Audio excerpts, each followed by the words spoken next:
কে কে আর কিন্তু জেতা ম্যাচ হারলো।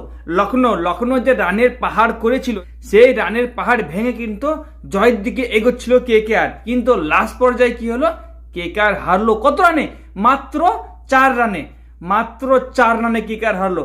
এটা কি বিশ্বাস করা যায়? 239 রানের টার্গেট আর সেই রান তাড়া করতে গিয়ে হারতে হলো মাত্র 4 রানে। এটা কি কেউ হারা বলে? কে বলে হারা? এখানে আমি বলবো দুটো কারণে কে আর হারলো। প্রথম হচ্ছে রিঙ্কুর ভুলে আর দ্বিতীয় হচ্ছে কে এর ম্যানেজমেন্টের ভুলে। প্রথমে আমি কে এর ম্যানেজমেন্টটা নিয়ে বলবো।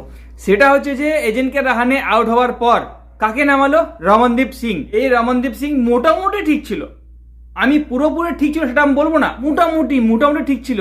ওই জায়গায় কিন্তু ওই রকম পরিস্থিতিতে আমি বলবো রাসেলকে নামানো অবশ্যই প্রয়োজন ছিল বা রিঙ্কুকে নামানো প্রয়োজন ছিল, দুজনের মধ্যে একজনকে নামানো প্রয়োজন ছিল।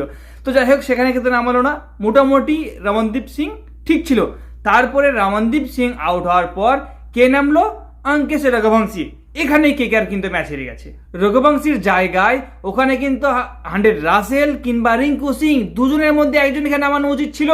মানে এখানে একটা ওভার পুরোপুরি মিস হয়েছে, দুজন মিলে একটা ওভার খেয়েছে এখানে। রমনদীপ সিং মোটামুটি ঠিক ছিল, কিন্তু রঘুবংশীর জায়গায় কিন্তু 100 রাসেল কিংবা রিঙ্কু সিংকে নিয়ে আসা উচিত ছিল। হ্যাঁ, তোমরা বলতে পারো যে 100 রাসেল কি করলো, 100 রাসেল তো আউট হয়ে গেল। আমি বলবো আর একটু আগে যদি 100 রাসেলকে নামাতো তাহলে নিচের জায়গাটা মোটামুটি ঠিক থাকতো, যে না রাসেল আউট হয়েছে মানে আমাদেরকে একটু ধরে খেলতে হবে, এটা কিন্তু করা যেত।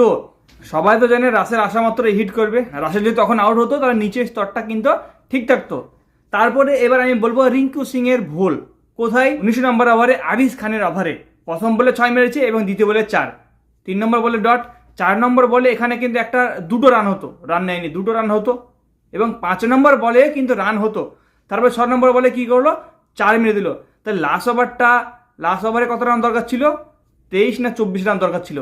তাহলে লাস্ট বলে 4 মারাটা কি দরকার? স্ট্রাইকে কে গেল? হর্ষিত রানা। আমি বলবো এই যে 3টে বল ডট হয়েছিল সেখানে যদি তিনি রান নিত, 4 নম্বর বলে 2টো রান হতো। আমি বলবো 5 নম্বর বলে যদি 1 রান নিত, সিঙ্গেল নিত, লাস্ট বলটা কিন্তু হর্ষিত রানা খেলতো, তখন হর্ষিত রানা 4 নইলে 6 মারতো, রান নেওয়ার কোনো প্রয়োজন ছিল না, তাই তো? লাস্ট ওভারটা যদি রিঙ্কু সিং থাকতো তাহলে আমি বলবো 24 কেন 28 রান যদি এখানে প্রয়োজন হতো তাও কিন্তু রিঙ্কু সিং তুলে দিত।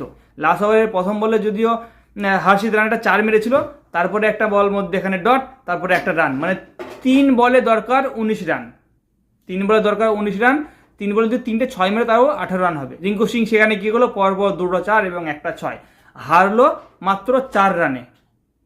এইখানেই আমি বলবো ব্যর্থ ছিল কে আর এখানেই ব্যর্থ ছিল। কে আর সত্যি ফাইট করেছে, অসাধারণ দুর্দান্ত ফাইট করেছে। যদি কে আর এই রান তুলে ফেলতো তাহলে কিন্তু একটা ইতিহাস তৈরি হয়ে যেত। 239 রান চেস করতে গিয়ে কে আর কিন্তু জিতলো। যাই হোক, কিছু কারণে কে আর কপালে ছিল হারার, যে হারবে এই ম্যাচ, তো যেমন করে হোক হারতেই হবে, কিছু করার নেই। যেটা ভুল সেগুলো বললাম, বাকিটা তোমরা বলো এই ম্যাচে কি ভুল ছিল। আরও অনেকগুলো ভুল আছে, কিন্তু কি ভুল ছিল তোমরা কমেন্টে জানাবে। আর এই ম্যাচটা কে দেখে সেটা কমেন্টে জানাতে ভুলবে না। চলো আজকে ভিডিও এই পর্যন্ত, টাটা, বাই বাই।